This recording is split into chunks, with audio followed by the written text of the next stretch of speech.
ভারতীয় আধিপত্যবাদের বিরুদ্ধে, ফেসিবাদের বিরুদ্ধে আমি যত কথা বলেছি, বেটা দালাল বক্তা তোমার সংগঠনের সব মৌলবি মিলেও ভারতীয় আধিপত্যবাদের বিরুদ্ধে, ফেসিবাদের বিরুদ্ধে তুমি যত কথা বলেছ, আমাদের আমির হামজা ভাইয়ের সঙ্গ দলের কেউ এত কথা বলে নাই।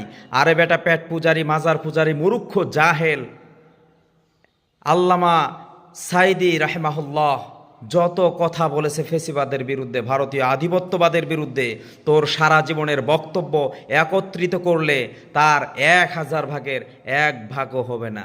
তুমি মিয়া কথা বলো জামাত ইসলামের লোকদের বিরুদ্ধে, তোমার মতো মাজার পূজারি, পেট পূজারি আমির হামজার বিরুদ্ধে বললেই কি আর না বললেই কি।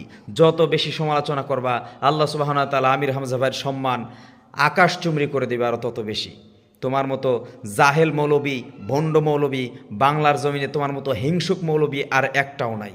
আল্লাহ তোমার থেকে এই জাতিকে হেফাজত করুক। তোমার এই পেট পূজারির ব্যবসা বন্ধ হয়ে যাবে ইসলাম যদি কায়েম হয়।